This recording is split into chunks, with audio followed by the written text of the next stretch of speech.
10th class mathematics trigonometry నుంచి ఒక లెక్క ఇవ్వడం జరిగింది. చూడండి ఇక్కడ 1 - sin square theta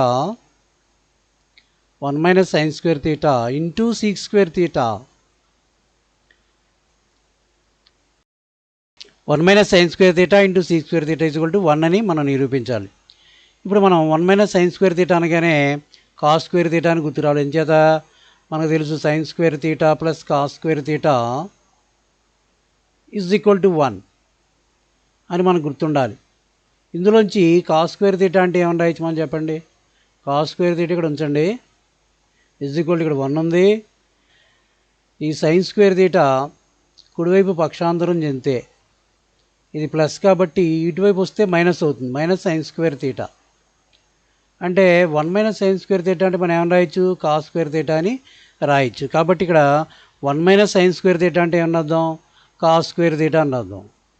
cos square theta into పక్కనే చూడండి sec square theta ఉంది. దట్ ఈజ్ ఈక్వల్ టు, గమనిస్తే ఇక్కడ మధ్యలో ఇంటూ ఉంది, ప్లస్ కానీ మైనస్ కానీ లేదు కదా. దీని ఏమన్నా రాయొచ్చు అంటే cos theta into sec theta whole square అని రాసుకోవచ్చు కదా. అప్పుడు ఏమవుతుంది, cos square theta into sec square theta అని అర్థం. మరి cos theta into sec theta అంటే 1 డైరెక్ట్గా గుర్తుపెట్టుకోవాలి.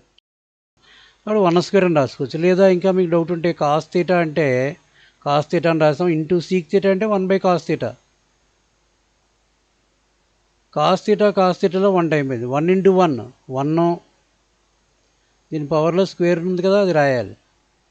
1 స్క్వేరు, ఇది 1 అయింది కదా, 1 స్క్వేర్. 1 స్క్వేర్ అంటే 1 × 1 1, 1 × 1 1. కాబట్టి ఎంత వచ్చింది మనకి, 1 - sin square theta into sec square theta అంటే 1 వచ్చింది. ఈ లెక్కను మనం ఈ విధంగా అర్థం చేసుకోవాలి. ఇది 1 మార్క్ క్వశ్చన్.